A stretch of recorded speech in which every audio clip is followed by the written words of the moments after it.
ಪ್ರಥಮ ಮೀಟಿಂಗನ್ನು ಮಾಡಿ ನಮ್ಮ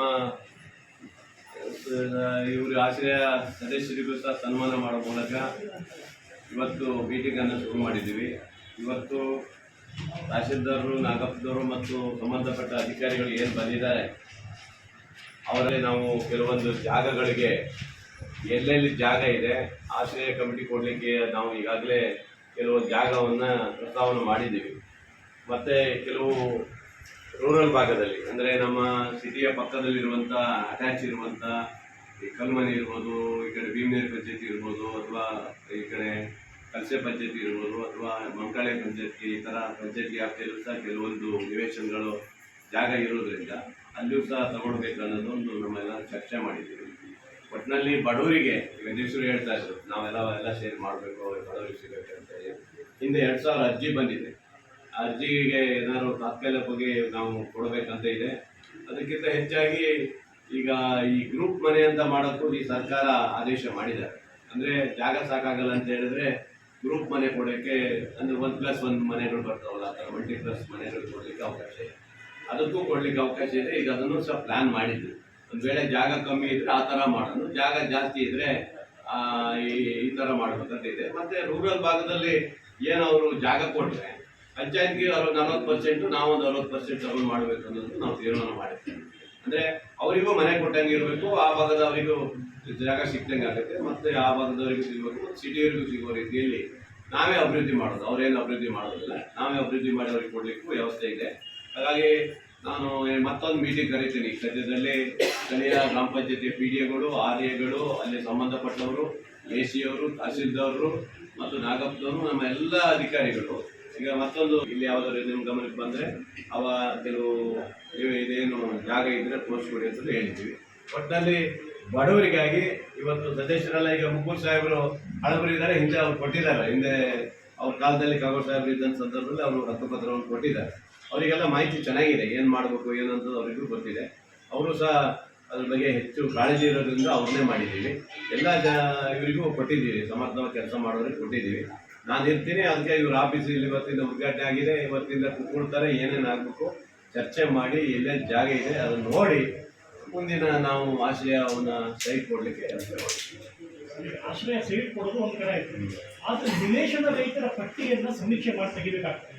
ಅದಕ್ಕೆ ಏನು ಕ್ರಮ ಕೊಡ್ತೀವಿ? ಅದೆಲ್ಲ ನಾವು ಆಶ್ರಯ ಸೈಟ್ ಆಗಲಿ, ಸೈಟ್ ಆದಮೇಲೆ 3ನೇ ಕಣ್ಣಿಗೆ ಕೊಡಬೇಕು, 4ನೇ ಕಣ್ಣಿಗೆ ಕೊಡಬೇಕು ಅನ್ನೋದನ್ನ ಮಾಡ್ತೀವಿ. ಯಾಕಂದರೆ ಈಗ ಅರ್ಜಿ ಕೊಟ್ಟ ತಕ್ಷಣ ಅವ್ರಿಗೆ ಕೊಡಲ್ಲ, ಅರ್ಜಿಯನ್ನು ಪರಿಶೀಲನೆ ಮಾಡ್ತೀವಿ. ಪರಿಶೀಲನೆ ಮಾಡಿ ಅದು ಬಡವರಿದ್ರೆ ಮಾತ್ರ, ಬಡವರಿದ್ರೆ ಮಾತ್ರ, ಏನು ನಿವೇಶನ ಇಲ್ದವ್ರಿಗೆ ಮಾತ್ರ ಕೊಡ್ತೀವಿ. ಯಾಕಂದರೆ ಬೇರೆ ಥರ ಆಗೋದು ಬೇಡ. ಯಾಕಂದರೆ ಭಾಳ ಜನ ನನ್ನ ಲೆಕ್ಕದಲ್ಲಿ 2000ದಲ್ಲಿ ಒಂದು 1000 ಜನ ಬರ್ಬೋದು, ಬಾಕಿದೆಲ್ಲ ಡಬಲ್ ಹಾಕಿರ್ತಾರೆ, ನನಗೆ ಗೊತ್ತಿರ್ತದೆ. ಪರಿಶೀಲನೆ ಮಾಡ್ತೀವಿ, ಹಂಗೆ ಕೊಡೋದು ಸಾಧ್ಯವೇ ಇಲ್ಲ.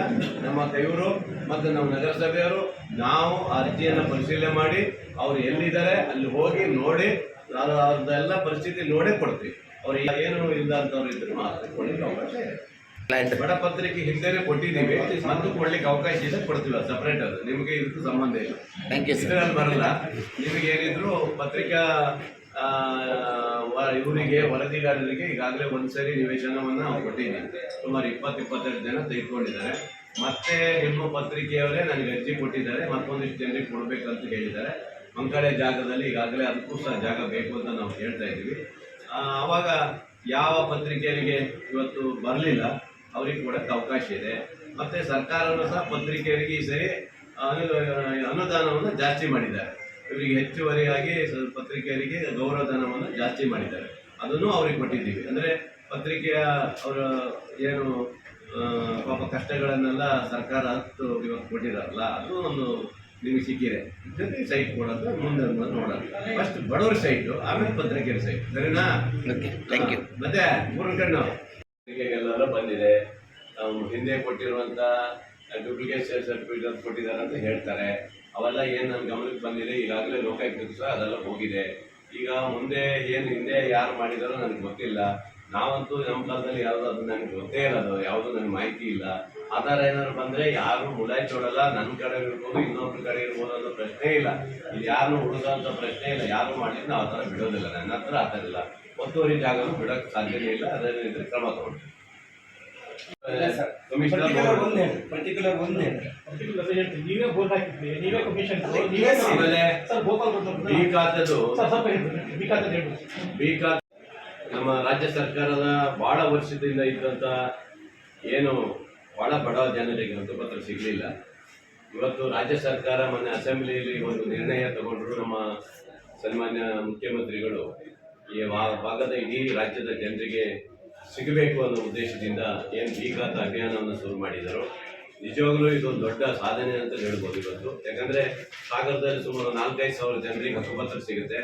4-5 ಸಾವಿರ ಜನ ಹಕ್ಕುಪತ್ರ ಸಾಮಾನ್ಯ ಅಲ್ಲ, ಅದು ಒಂದು ನಿವೇಶನ ಕೊಟ್ಟಂಗೆಲ್ಲ. ಈಗ ನಾವು ಹೊಸ ನಿವೇಶನ ಕೊಟ್ಟಂಗೆ ಅದು. ಇದನ್ನು ಈಗಾಗಲೇ ನಾವು ಅಧ್ಯಕ್ಷರು ಕೂತ್ಕೊಂಡಿದ್ದೀವಿ. ಬಿ ಖಾತೆ ಅಭಿಯಾನದ್ದು ಎಲ್ಲ ವಾರ್ಡ್ಗಳೆಲ್ಲ ಒಂದು ಸಭೆ ಮಾಡಿ ಆ ಬಿ ಖಾತೆದಲ್ಲಿ ಇದನ್ನ ರೆಡಿ ಮಾಡಿಬಿಟ್ಟು ಆಮೇಲೆ ದೊಡ್ಡದಾದ ಒಂದು ಸಭೆ ಮಾಡಿ ಎಲ್ಲರಿಗೂ ಹಂಚಬೇಕು ಅನ್ನೋದು ಈಗಾಗಲೇ ತೀರ್ಮಾನ ಮಾಡಿದ್ದೀವಿ. ಈಗಾಗಲೇ ಯಾವ ವಾರ್ಡಲ್ಲಿ ಎಷ್ಟೆಷ್ಟಿದೆ ಅಂತ ಮಾಹಿತಿ ಕೂಡ ಕೇಳಿದ್ದೀವಿ. ಇದು ಕೊಟ್ಟಾದ ನಂತರ ನಾವು ನೆಕ್ಸ್ಟ್ ವಾರ್ಡಲ್ಲಿ ಸಭೆ ಮಾಡ್ತೀವಿ. ನಾಗಪ್ಪನ ಕಮಿಷನರ್ಗೆ ಹೇಳಿದ್ವಿ, ವಾರ್ಡಲ್ಲಿ ಸಭೆ ಮಾಡಿ ರಾಜ್ಯದ ನಮ್ಮ ಉಸ್ತುವಾರಿ ಸಚಿವರಾದಂಥ ಮಧು ಬಂಗಾರಪ್ಪನ ನೇತೃತ್ವದಲ್ಲಿ ಈ ಒಂದು ಕಾರ್ಯಕ್ರಮವನ್ನು ಅದ್ದೂರಿಯಾಗಿ ಮಾಡಬೇಕಂತ ನಾವು ಕೇಳ್ಕೊಂಡಿದ್ದೀವಿ. ಸಾಕು ಬಿಡ್ರೆ ಮರೆ ಸಾಕು ಹಾಗೆ ಬರ್ರಿ ನಿಂತ್ಕೊಳ್ರಿ ಬರ್ರಿ ಸ್ವಲ್ಪ ಅಕ್ಕ ಕಾಣಿಸ್ತಿಲ್ಲ, ಅಕ್ಕ ಬರಲ್ಲ ಮರೆ ಫೋಟೋ ಹಾಕಿ ಬರ್ರಿ ಅಂತ ಹೇಳಿ ಓಕೆ ಮಾಡ್ಬೇಕ್ರಿ.